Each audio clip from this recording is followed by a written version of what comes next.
trabajo que ahora del cual les comento un avance es parte de un proyecto más amplio, mi libro de largo aliento en términos del CONACYT, que se estructurará a partir de etnografías que observen cuidadosamente 3 objetos. Son objetos o tiliches que han pasado desapercibidos incluso cuando se han hecho etnografías de los juegos con ganado mayor donde se usan. Me refiero a etnografías de las charreadas y jaripeos, y cuya presencia sostendré en ese libro es un punto de inflexión en el sentido específico de estos juegos, de cómo movilizan cuerpos de humanos y de otros animales, y en el sentido general del dominio que es legítimo ejercer sobre humanos y sobre otros animales. Los tiliches olvidados son la albarda, que es el instrumento bisagra que permite una imagen como esta, que es insospechada en todo el mundo ecuestre a nivel planetario. Jamás se imaginan en las culturas ecuestres del mundo que hagan esto en México las mujeres. Esta es la albarda, es una montura para montar con las piernas hacia un mismo lado, hacia la izquierda, y la base es una montura normal, una silla normal que se adapta haciéndola bastante inadecuada para montar. Es decir, es adecuada para ir a tono con el nacionalismo y sin embargo es inadecuada para comunicarse con el caballo. Aún así, ustedes pueden ver que las escaramuceras, las jinetas, las mujeres que usan este tipo de montura y sus caballos, pues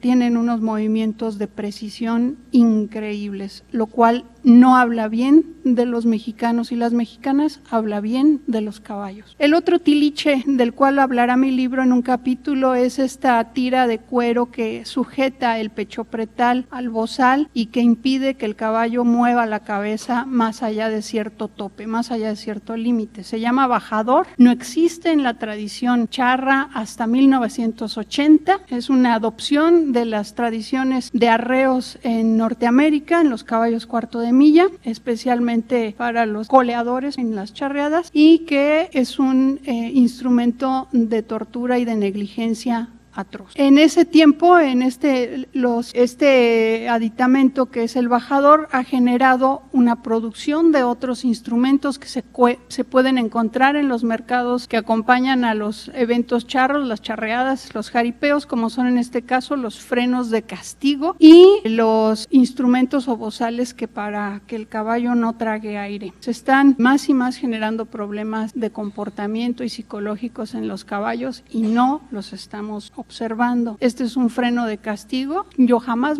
40 años que tengo moviéndome en este asunto, nunca había visto una cosa como esta y se están volviendo ya la mercancía de lléveselo con todo y caballo porque va a tener el problema de cómo pararlo. El último tiliche del cual voy a hablar y que es de lo que va a hablar la plática es la espuela de gancho. Es el instrumento que le ha dado un giro al jaripeo, un giro de 180 grados y de eso es mi plática en esta ocasión. Literalmente son objetos de crítica porque, en mi opinión, pervierten el sentido de la relación corporal con toros y caballos y reorientan las acciones, los recursos hacia fines que creo que tienen que ser cuestionados seriamente. Por eso mi trabajo se llama Jaripeos, ¿qué hacer con lo que sabemos? Este es un detalle de la espuela de gancho, es efectivamente para sujetarse a la bestia que se va a montar de reparo. Jaripeo es una palabra utilizada casi con la misma significación en un amplio territorio que va desde Honduras y El Salvador hasta California, Nuevo México, Arizona y Texas, Illinois también, perdón. Con ella se hace referencia al juego con ganado mayor, especialmente al jineteo de bovinos. Se practica al menos desde mediados del siglo XIX en la zona central de México. En épocas más recientes se ha potenciado su carácter de espectáculo comercial, algo que siempre ha estado presente en el jaripeo, pero que se detonó con la convergencia de diferentes circunstancias en las 3 últimas décadas del siglo XX. Este trabajo emplea la información disponible sobre el jaripeo, es documental, oral y por observación directa, para introducir el tema de manera documentada y contribuir así a discusiones que están todavía por venir. A la fecha, el tema del jaripeo en antropología ha sido abordado por Luis Miguel Moraita en 1992, los etnólogos franceses Dominique Fournier y Frédéric Soumart, y por la la autora de estas líneas en su investigación de doctorado y más recientemente desde un enfoque de la música. En una exposición muy simplificada cabe decir que tanto Fournier como Sumat han fijado líneas que en las tauromaquias y juegos a caballo en América identifican clases socioeconómicas, razas e identidades étnicas con razas y especies animales en el marco de una narrativa colonialista y de resistencia que suponen subyace desde el siglo XVI hasta nuestros días. A mi parecer, este paradigma estabiliza los datos que encuentra en una retícula que se propone como la lógica de la gramática cultural que relaciona a las poblaciones humanas, sus respectivos mundos, animales y tecnologías a partir de dos polos básicos de la narrativa colonial, conquistadores y conquistados. Las diferencias entre ambos autores no son en absoluto despreciables. Fournier subraya su hipótesis de que el toro traído a América por los conquistadores fue una herramienta de aculturación rápidamente abrazada por los mismos indios conquistados, pues reemplazó a la víctima sacrificial que en el orden mexica garantizaba la continuidad de los ciclos cósmicos. El estudio de Fournier fija 3 clases de juegos taurinos mesoamericanos asociados con razas humanas, variedades o razas bovinas, clases sociales y universos simbólicos distintos. Lo cito: el juego popular, expresión cultural indígena totalmente desordenada, es el jaripeo. El juego mexicano oficial, reservado a una élite y marcado por el rigor formal, que es la charreada. La corrida española, sin duda ordenada, pero cercana al caos, requerida en toda manifestación festiva de poder hispánico, lo cual confirma el valor de referencia étnica hispana durante el periodo colonial. Termina la cita. Entre estos dos expertos en culturas taurinas hay un interesante debate que recoge la revista de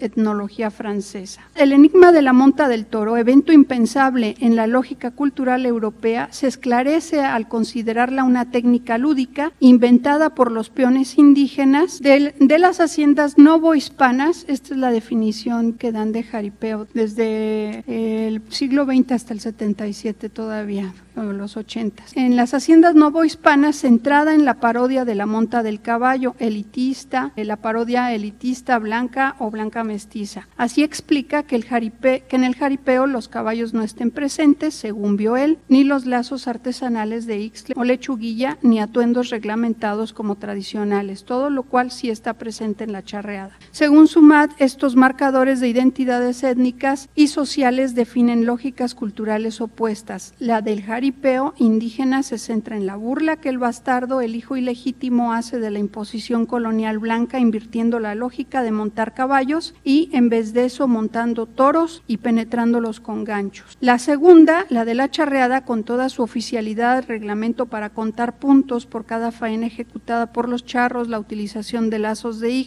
ixtre y de caballos cuarto de milla, pone en escena el ideal romántico de una nación que se asume mestiza pero que desprecia a los indígenas vivos, girando en torno a las aspiraciones de legitimidad matrimonial, prestigio de linaje y atención al honor sexual de sus mujeres, razón por la cual él vincula la monta a mujeriegas con la charreada. Así, la clase o condición social de los agentes humanos es puesta en relación con la categorización, origen y destino de los animales que intervienen en cada forma de tauromaquia. Con todo lo sugerente e interesante que estas interpretaciones puedan ser, se trata de estudios que tienen las limitaciones de una mirada distante, afectada por las varias cautelas que demanda la corrección política en la era de la globalización y hecha a partir de una etnografía que solo puede seguirse de manera eventual por temporadas anuales cortas, que rellena imaginativamente demasiadas lagunas, centrándose en una metodología de oposición de lógicas geopolíticas culturales diferentes. Este paradigma produce historias seductoras, fáciles de recontar y de verificar visitando los mismos lienzos privilegiados y exclusivos. Para el caso de la charrería van al Pedregal de San Ángel, y los mismos corrales de piedra en pueblos indígenas para el jaripeo, alrededor del volcán de la Malinche, que ellos visitaron a finales del siglo XX y principios del XXI,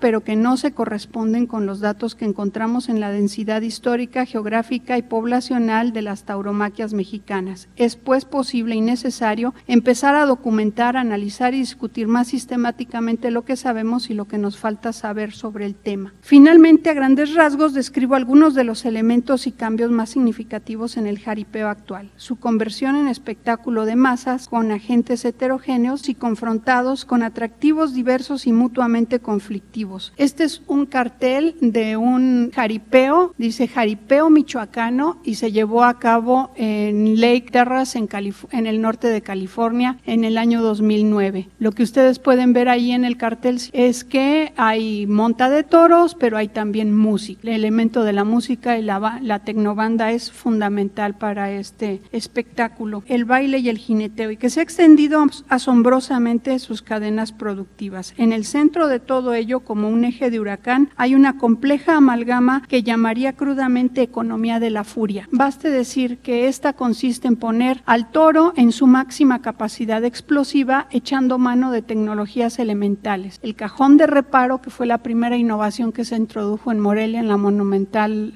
para los jaripeos. El berijero, que es un lazo que aprieta las berijas. La campana, que es para que haga más ruido. La gorupera, un lazo que amarra el maslo para causarle más malestar en la cola, torciéndola. Entre las tecnologías visibles, sin perder, teniendo en mente que un mal empleo o abuso de ellas puede ser contraproducente, pues si el toro sufre demasiado, aprende indefensión, que es un término de psicología educativa. Es decir, se desalienta, se espanta y finalmente concibe que no vale la pena luchar por quitarse de encima al jinete. Y estos son términos de los mismos ganaderos y de los mismos jinetes y caporales. El toro se desalienta, se espanta y se acobarda y ya deja de reparar. Entonces se da por vencido, deja de sorprender con su capacidad para improvisar reparos, movimientos que derriben al jinete y continúa su camino al matadero, que este juego es un bucle en el camino al matadero que tienen este ganado mayor. En contraparte a esta economía de la furia, el jinete trata de mantenerse en el lomo del toro de reparo, amarrándose a muerte con las espuelas de gancho que vimos hace un momento. Ahorita hablo sobre esta imagen, las cuales penetran en la carne del toro,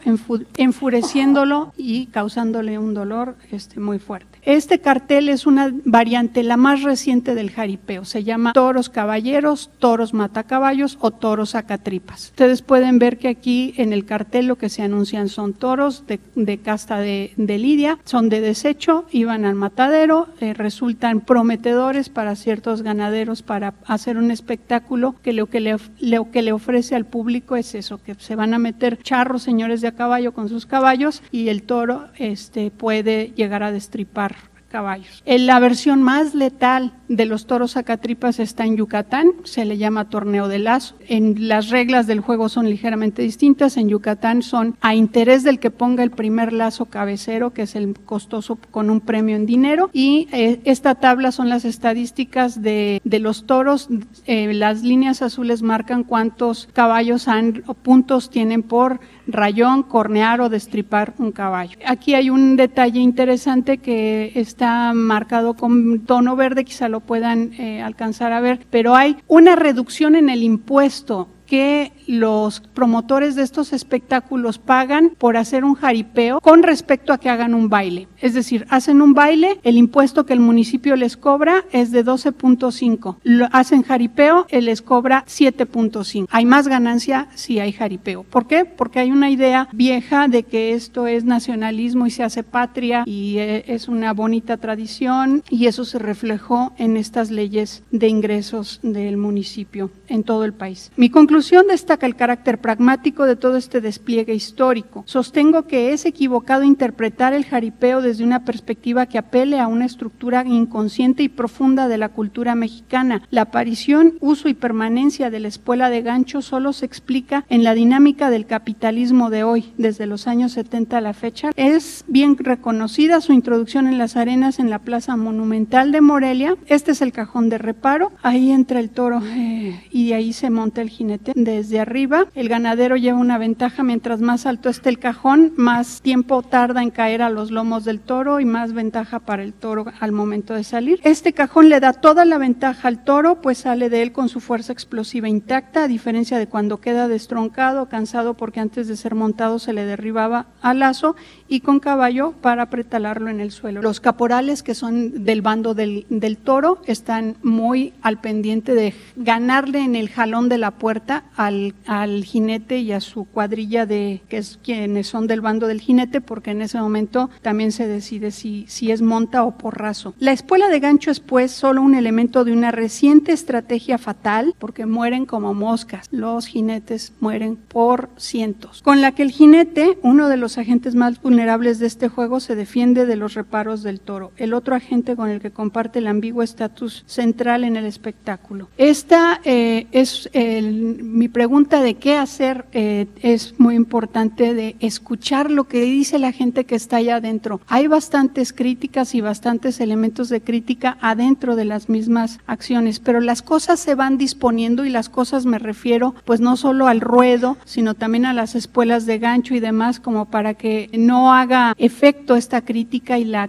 crítica interna sea callada. En este caso es parte del diario de campo, en donde empresarios de jaripeo de la empresa Reyes Malboro están reconociendo la importancia de la espuela de gancho para el espectáculo contemporáneo, pero también que no es nada saludable, sobre todo para los jinetes, tampoco para los toros. Otra perspectiva de estas espuelas de gancho: se amarran no solamente con una correa como las espuelas tradicionales, sino con más firmeza con cables, y el cambio que introduce esta espuela es notable, porque lo que hace es convertir este instrumento, que era un instrumento de comunicación para ir hacia adelante, la cabalgadura que se montara, se convierte en un instrumento para amarrarse literalmente a muerte a la carne del ganado. Estas son cicatrices, se alcanzan a percibir las líneas rectas. Cuando un jinete cae, su espuela, obviamente él no quiere dañar al toro, pero la espuela, como es una navaja, literalmente provoca cortes muy profundos. El toro ahí está ensangrentado, llegan a ser algunas heridas realmente terribles. Obviamente los toros pueden aprender indefensión y dejar de combatir, que es por lo que están ahí y no en el matadero. Valen más rentados para este espectáculo que como carne en peso. Los servicios de atención médica para humanos son realmente muy limitados. Generalmente los empresarios no planean por dónde va a salir una, por así decirlo, ambulancia con un herido, y las heridas son tremendas. La gente puede estar alrededor de la salida tapando puestos de lo que sea y no una salida expedita. Una cosa que es diferente con respecto al rodeo en Estados Unidos es que allá se generó el juego basándose en la limitación de tiempo. 8 segundos sobre el lomo del toro es lo que necesita para que le cuente la queda. Acá es a dominar, es decir, a que se pueda bajar más o menos de bien, y no importa el tiempo que esté el jinete amarrado, listo. Son muy buenas fotos que tomó el maestro Fernando Luna en un jaripeo en Acuitzio. Son algunos jinetes, jóvenes jinetes, y las heridas del grado de daño que tuvieron. Están pidiendo en una cobija limosna para apoyarse los jinetes que quedan muy dañados, los que sobreviven, o sea, sí sobreviven muchos, y necesitan luego pagar algo del medicamento o de la atención médica. Una de las cosas que se nos ocurrió hacer fue una mesa o una actividad académica que pudiera reunir a médicos veterinarios, empresarios de jaripeo, y queríamos que también fuera gente del municipio de Morelia. No lo encuentran nada cómodo, pero sí fueron, y fue muy interesante, y creo que algunas cosas, algunos elementos pueden ser también prometedoras. Otro elemento que entra en este espacio de movilización de objetos son la venta de fatalidades o la economía de las fatalidades. Se toman videos y se promete en el video de que te van a dar los 300 porrazos más dramáticos del Rey del Aire, que es el nombre de un toro, y el profesor Girafales, que es el nombre de otro toro. Por ejemplo, estos son de la empresa los destructores de Memocampo, y también prometen ver muertes, o sea, en video. Todo esto no necesitan comprar los discos, están en YouTube, accesibles a todo el mundo. Muy bueno que haya intentos de regulación de la misma gente, de decir vamos a regular las condiciones en las que el juego o el espectáculo está ocurriendo. Este es un cartel que documenta eso. En el cintillo pequeñito dice pretal de 3 hilos, o sea, delgadito para que el jinete pueda meter la mano, espuela de San Lorenzo, especificaciones. Pueden no ser suficientes suficientes, pero hay intentos de especificación. Este es lo que sería una estrategia neocolonial sobre esto. Prohíbanle a estos bárbaros que vaya la policía y que los patrulle, que vayan a la cárcel por incultos, cosas así. En 1977 un taurino de mucho abolengo o raigambre les llamaba manada de salvajes a los que hacían jaripeos en la Monumental y decía que se mataban también en aquel entonces, pues decía él que como moscas, pero realmente fueron solo 2 muertos en su tiempo, ahora sí están muriendo muchos más. Las espuelas de hoy son mucho más agresivas que las espuelas de antes. De todos modos, el antes no lo ponen a cuando eran la rodaja comunicativa nada más, pero es un video que encuentran en YouTube, las espuelas ayer y hoy, y es crítico de las espuelas de hoy. Como hemos visto, sin necesidad de atribuirles intencionalidad, objetos inertes son también agentes importantes a considerar, pues su presencia marca un antes y un después en la historia de espectáculos como el jaripeo. Me refiero al cajón del reparo y especialmente la espuela de gancho. Desde su inerte presencia, la materialidad de la espuela es un nodo de fuerza, un polo de acción que mueve cuerpos, dinero, expectativas y se vuelve muy difícil de eliminar. Lo que ocurre con los jaripeos en mi país no es algo para simplemente ser descrito. Más erróneo todavía, pues sobre ello iría una carga de mala ciencia, sería entronizarlos como una expresión o la expresión del alma mesoamericana y su capacidad para burlarse del dominio colonial. Tampoco me parece aceptable un punto de vista neocolonialista que asuma que la población aficionada a los jaripeos necesita ser educada y conducida hacia los espectáculos edificantes que sí deberían ver. Así pues, ¿qué hacer con lo que sabemos? La propuesta es trabajar para que nuestro conocimiento pueda ser joya, herramienta y también arma para la crítica. Poder apreciar aquello que debe ser recordado y cultivado, poder mostrar la relatividad de lo que consideramos absoluto y eterno, poder revisar las circunstancias en que algo se fijó e instituyó. Me propongo lograr un trabajo que pueda ser una joya, herramienta, arma. ¿Y dónde me sitúo? ¿Acaso soy del sur o estoy en el sur? ¿En el sur con respecto a qué? La respuesta dependería de qué fronteras he podido transitar, incluyendo la que se marca en la mojonera de que existe un centro del universo y ese es el humano, filogenéticamente moderno, porque los homínidos extintos no. Caído en esta tierra desde la trascendencia sobrenatural, emparentado solo con la fauna celestial, ángeles y querubines. Dicho de otra forma, dependería de poder considerar el constructo de la dignidad humana como un efecto de la historia reciente que no tiene por qué basarse en la indignidad de todo lo demás. Esto es problemático porque el concepto de dignidad sí implica altura y distancia con respecto a alguien que está más abajo. Pienso aquí en una necesaria revisión del lema de Chapingo, la casa de estudios de mi padre y de mis hermanos. Explotar la tierra, no al hombre.